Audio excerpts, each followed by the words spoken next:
Good morning guys. আমি এখন চলে এসেছি আমাদের সিম গাছের বাগানে। এই হলো আমাদের সিম গাছের বাগান। আর সিম ছাড়াও আরও কয়েকটা সবজি আমাদের রয়েছে। তো চলো ঝটপট একটু দেখে নিই আর কি কি সবজি আছে। এই তো ধনে পাতা দেখাচ্ছি, পোজ দাও, টমেটো,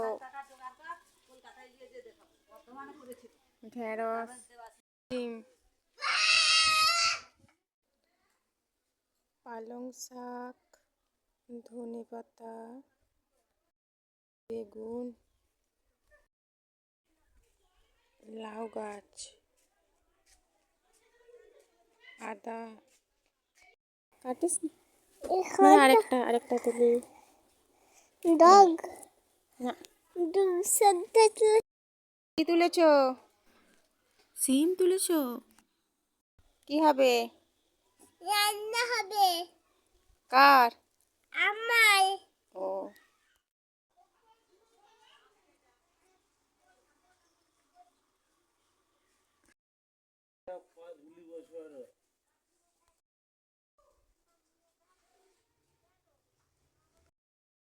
তার উপর যদি বড় মাছের টাঙিয়ে দিত কি হতো?